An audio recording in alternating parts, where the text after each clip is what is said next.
চাকরির জন্য কোটা আন্দোলন করেছে।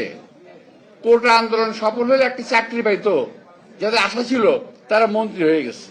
একজন লোক মানুষকে বোঝানোর চেষ্টা করছে বিএনপি 1000 বছর ধরে ক্ষমতায় আছে, বোঝানোর চেষ্টা করতেছে।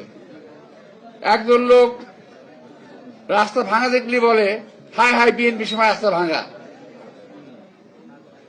একজন লোক সিলেটে গিয়ে বলে এই সিলেটে এরকম তারেক রহমান সাহেবের শ্বশুরবাড়ির রাস্তাঘাট ভাঙা। আশ্চর্য ব্যাপার, আমরা 1 মাস হলো মাত্র, 1 মাস হয় নাই। এগুলো সরকার, এটা তো তোমাদের সরকার, মনে নাই তোমরা অ্যাপয়েন্টমেন্ট দিয়েছিলে এই সরকারকে?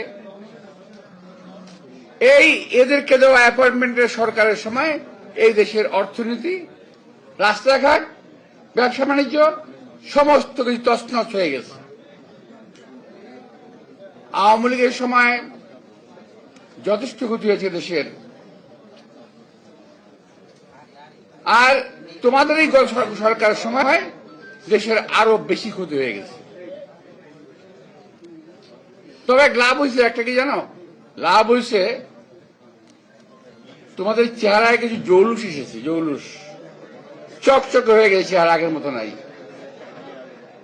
একজনের চেহারা চকচকে, গাড়ি, টাকা পয়সা, জৌলুস সব দিক থেকে এসে এটা একটা লাভ হয়েছে বাংলাদেশের। যে বাংলাদেশে যারা চাকরির জন্য কোটা আন্দোলন করেছে, কোটা আন্দোলন সফল হলে একটি চাকরি পাইতো, যাদের আশা ছিল তারা মন্ত্রী হয়ে গেছে। এখন সরকার পাল্টানোর জন্য ব্যস্ত হয়ে গেছে।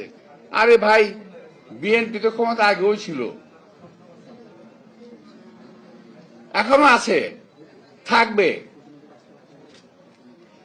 তোমরা টোকা দিলেই বিএনপি চলে যাবে এটা ভাইবো না।